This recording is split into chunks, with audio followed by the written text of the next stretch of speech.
Okay, good morning, good afternoon, good evening, CI 505. I'm very excited to be making a video for you guys. This is Unit 2. This is called Digital Literacy and Digital Citizenship, subhead of Teaching and Learning in a Social Media World. I'm going to start sharing my screen as we speak. So throughout this video, I want to explain a few things. At the same time, I also want to present some reflection questions. So when you see the reflection questions, I want you to pause the video. I want you to think about the question, and I want you to write for 2 to 3 minutes, okay? So digital literacy and digital citizenship. So as a result of massive changes from internet communications technology, as well as shifting social practices, our ways of making meaning have expanded well beyond print only. So literacy has become literacies with a focus on multiple ways of making meaning. So think about how language is social, and different communities make meaning in different ways. They speak, write, think in different ways. And printed text is obviously just one way of representing meaning, okay? So through social and digital media, we are questioning the nature of how people make meaning and how teaching and learning practices should change. So what does it mean to be literate in social media, and how can we design spaces that encourage learning via different modes of experience?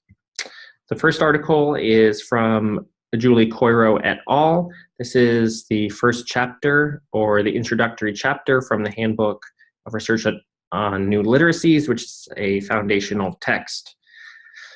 So these authors look to explore the dimensions of new literacies, and they're looking at both the speed and the scale of change in technologies for literacy. However, they find that usage patterns, access, and the opportunities to learn are unevenly distributed. That is, not everyone has the same usage of the internet, not everyone has the same access, and definitely not everyone has the same opportunity to learn using high quality educational materials. In fact, what we found is that in schools that have learners from low socioeconomic status,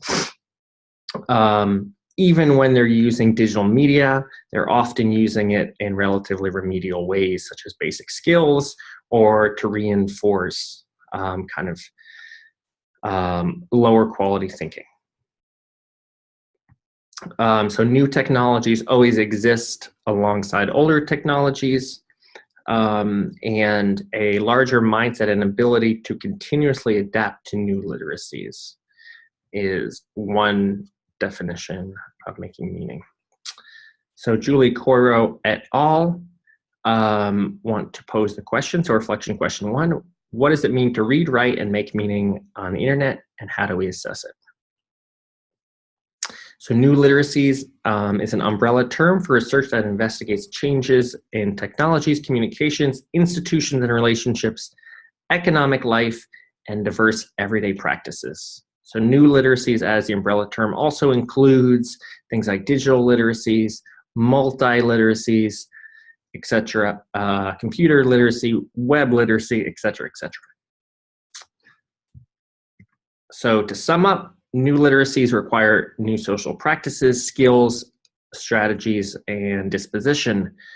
Lancashire and Noble, who are 2 of the 4 authors, have suggested that new literacies require an open mindset. New literacies are central to full civic, economic, and personal participation. So in order to fully reap the rewards of full participation in civic life, it's necessary to be able to learn how to use the internet, because there are so many opportunities online. So new literacies are dialectic or rapidly changing. Think about the shift from MySpace to Facebook to Instagram. So it's not enough to know the old technologies, but you have to be able to adapt to the unending stream of new technologies. Okay. We also know that new literacies are multimodal. That is, they incorporate modes of speech, writing, sound, movement, gesture, image, and space. So think about changes from MySpace to Facebook to Instagram again. Think about how social media and digital media platforms like Snapchat use the modes of movement, sound, gesture, where we are in space in order to allow us to represent ourselves in different ways beyond just printed text. So multimodality can help learners form a more complex and rich understanding of particular content. They say that language is not the only mode sufficient and possible for representing meaning, and that images are just as important as language. Right? So image, video, sound, movement, gesture, all of these things are an important way of making meaning. And so Kress detailed children's creativity and competence. As they're playing, he found that children were able to adapt and synthesize different modes of meaning making as they were playing. Reflection question number 2, how do differences in mode, speech, writing, movement, gesture, sound, etc., interact with differences in media, video games, social media, MOOCs, movies, etc., to affect the possibilities of learning? Stein also suggested that there's a particular kind of being successful in school, which is linked with being able to rapidly combine different modes of meaning making. So academic success is not just predicated on one kind of meaning making, such as verbal, but is predicated on the learner being able to rapidly and fluently master scientific concepts in verbal, mathematical, and visual graphical literacies. Very complex. Reflection question number 3. Why is drawing such a particularly powerful way of making meaning? And there are numerous examples of the significance of drawing and the connection between drawing and meaning making. So why is that so powerful? Finally, Stein suggests that multimodality can open up the possibilities for multiple diverse forms of meaning making and can potentially open up the possibility for pedagogies that leverage learners' multimodal practices, which are often seen outside of the classroom. So similar to Unit 1, how can we begin to legitimize, validate, recognize, acknowledge learners out of school learning such that it can often cross multiple boundaries from home to school to work to church, etc. And how can we begin to recognize those different modes of meaning making? And how can we begin to leverage those for classroom practice?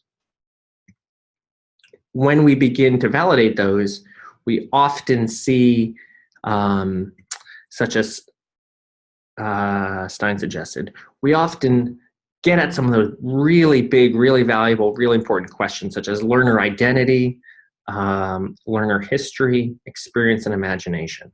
So if we open up our aperture to various ways of representing and making meaning through words, through text, through image, through movement, sound, etc., we often begin to facilitate these rich, engaging kinds of learning. Okay.